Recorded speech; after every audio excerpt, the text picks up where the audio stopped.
is Jennifer Wang. I'm a pianist based in the New York and DC area. I went to Manhattan School of Music from pre-college through master's, and I've been working at Summit Music Festival for a few years now, and I'm a collaborator and pianist in the area. That's me.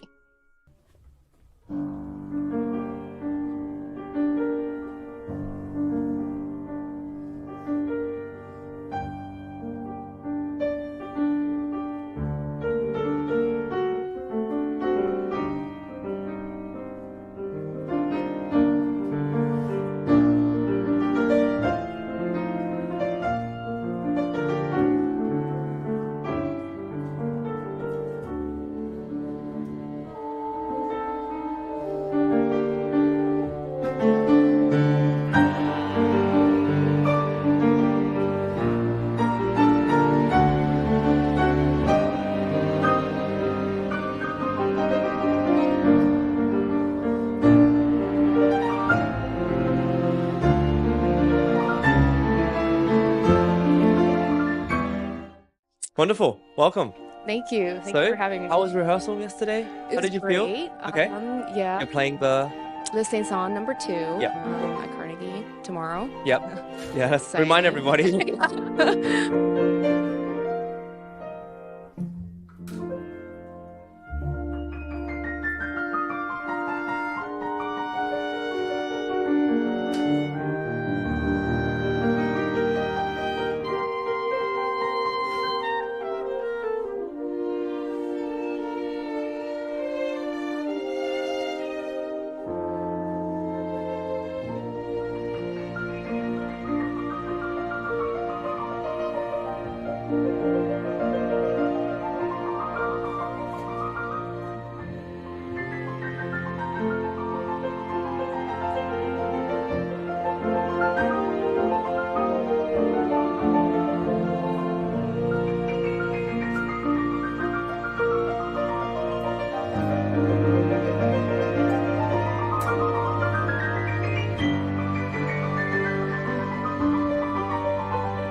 And how did you feel about the rehearsal, and how did you feel? It was great. It? I got a lot of what I wanted to say out, and I think it was great to have the opportunity to actually play with the orchestra and work together with it. And hear the sound of it. Giacomo, yes, Yeah. Exactly. So, What are you going to work on today? You feel like certain sections that you feel?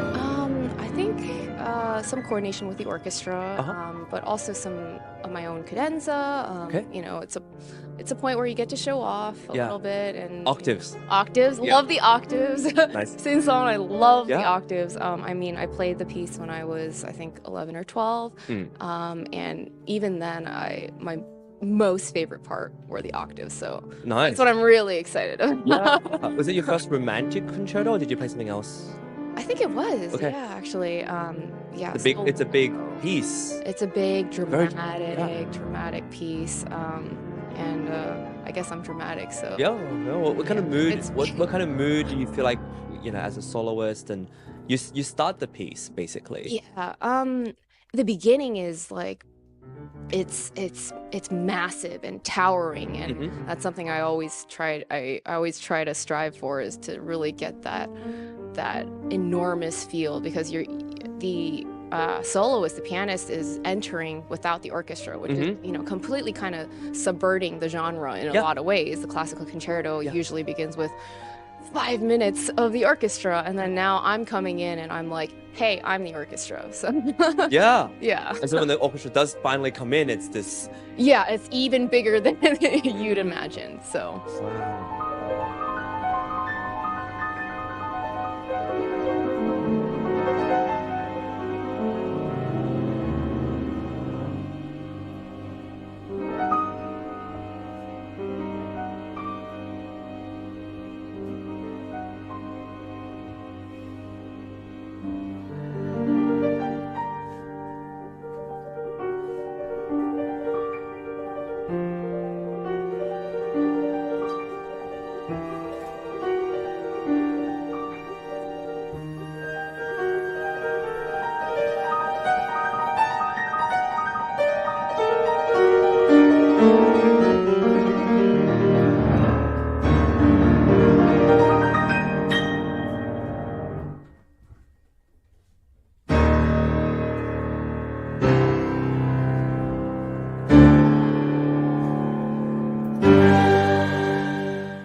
I'm curious to know, what was MSM, Manhattan School of Music? What was that like for you? How long were you there? it was great. Okay. I was actually there for pre-college when I was a junior all the way until my master's in 2020, 2021. Okay.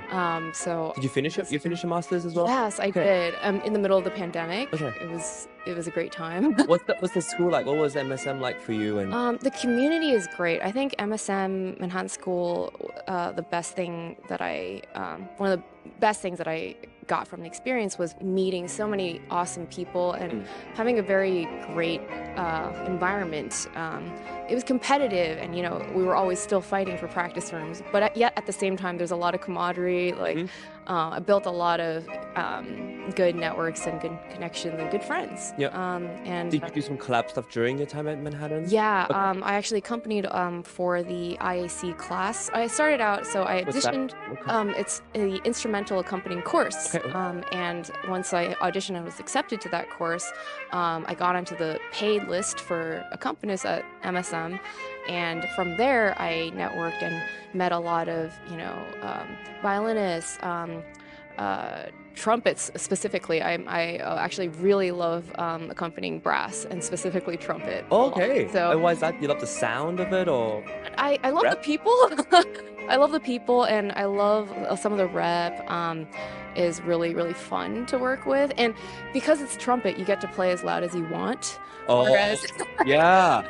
and I think for me, especially coming from like soloist and then starting to do accompanying kind of on the side, I kind of have a little bit of a different perspective than, let's say, collaborative majors. Because for me, when it becomes my turn to have the melody, I'm all about it, and Yeah. I want this to be like a partnership, and that's really what the collaborative piano department is about. It should be about, and that's one of the reasons we changed the name from accompanying to collaborative piano department, because Yeah. we need more awareness for collaborative pianists and how important it is. It's not just some accompanist accompanying the soloist, it's a duo. It's really a duo. I mean, sometimes the accompanist part is harder, if not harder, than the soloists. And Yeah. we're there to support, but we're also part of the melody. So when you play with trumpet, as opposed to playing with double bassist, Yeah, right? yeah. I don't Balancing. hold back. I love not being, but of course, I love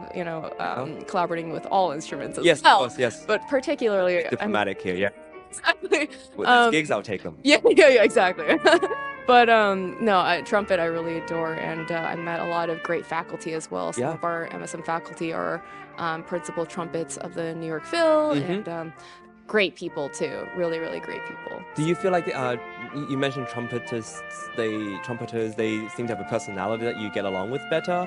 Yeah. Do you find like there's a generalization with certain instrumentalists that different people more like this. I mean, it always personality. depends between every instrument. Yeah. It's it's a mixed bag. You'll find some great people, some not so great people. Yeah, But yeah. as an accompanist as well, I think one of the best learning experiences is learning to work with other instruments. I think that was one thing that I was missing and why I kind of sought out accompanying and collaborating with people, because I want to collaborate. I want to play with other people on stage, and Not it's be fun alone. too. Yeah. The life of a pianist is very lonely. Alone, many hours in the practice room by yourself, Yeah. and it's really fun to meet people. I discovered. Incredible.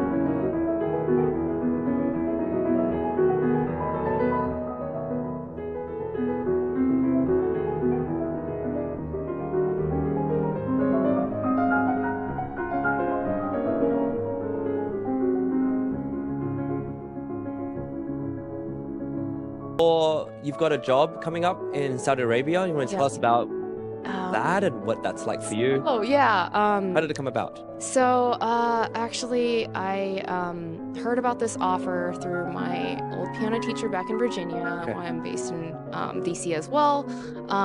She told me about this offer, which is an initiative spearheaded by the Ministry of Culture and Education in Saudi Arabia. Very exciting. And the part that most intrigued me was that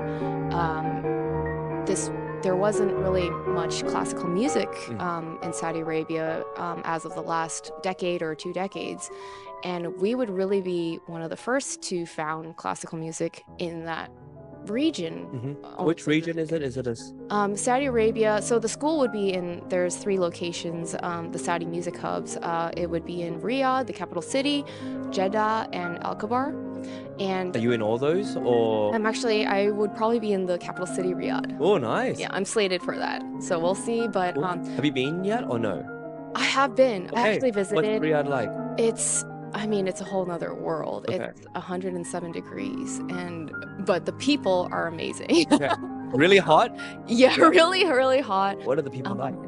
They're so welcoming, and it was a complete 180 from what I had expected, reading things online and researching and not sure what to expect when I landed. But once I was there, the people were just great, and I'm excited to be bringing a new music to new people. Yeah.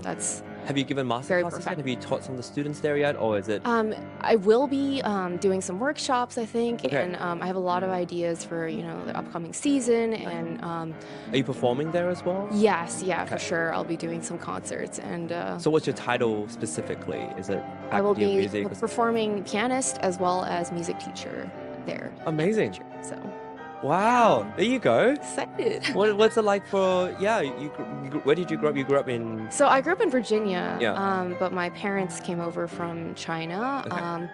I think from first generation immigrants. exactly. And growing up, my dad was the one who really pushed me in music, and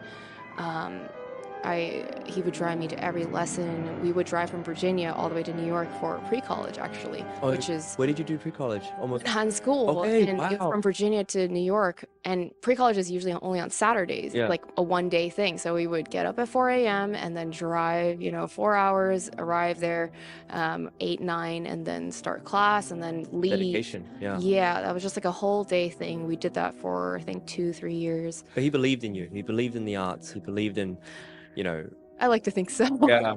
I mean, it wasn't easy for you probably. Yeah, To get up at 4 a.m. on a Saturday. Yeah, I slept in the car on the way, and my dad had to drive, both legs at the Yeah. time, so it was a lot for him, but it was important to him, and music was always a huge part of his life.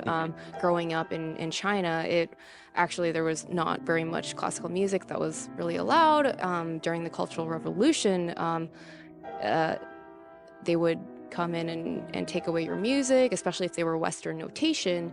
And my family used to gather kind of almost in secret and just, play songs and enjoy music together, which is like a completely alien concept to us That's now. crazy, this like clandestine or music gathering. Yeah, Like, here we're like easy. music all the time. Yeah, exactly. It's Take it just for granted. flowing, yeah. Whereas back then, it wasn't so easy just to hear a certain melody. And that's how you knew how precious, I mean, I think they found how precious and dear to them music really was. And I think he kind of instilled that on me. And I try to bring that in my music and kind of, because there's so much, background and to how I'm a pianist today. Exactly. And all of that, means a lot to me. It weighs a little bit heavy, but and your family too. It means a lot for your family and everything. Yeah, for sure. Play another instrument or just piano? I played a little bit of violin and accordion. Nice. I mean, my father played accordion back in China. I think he was part of a troupe, like a little, kind of nice. Cool. And they would go around the countryside, and he learned a lot of music and folk songs from his time there. And he has so many folk songs just in his head at any point. Do you play any of them on piano for the I would play with my dad sometimes. There's Russian folk songs. There's ones Greek. Just all these ones that from all over the world, from many years ago. And sometimes we'll go into like a kebab shop, and he'll suddenly start singing like some folk song, and then the clerk will just immediately recognize him. Like, how do you know that? And it's like, and I'd be like, how do you know that? That's very special talent. So no, for sure. And I want to document all of that. Does he have a book, or does he just have it in his head? He has it in his head. They actually use a Chinese notation style where they use numbers to denote the note values, and he has a lot of those saved from when he was a kid, when they were when they were almost in hiding and being secret about the music they were sharing. Those are sort of my roots, and I try to honor those and do my best to. I'm sure, and you're bringing it to Carnegie and tomorrow. Yeah, very in the form of Saint-Saens. You just got all these different cultures with you. Right. You're bringing it to Saudi Arabia too. All these roots. Yeah. It's a melting pot. And I'm excited to talk to you, once you've started the job. And yeah, exactly. Thanks for coming on, Jennifer Wang. Thanks for having me. Yeah. Thanks, everyone. Thank you.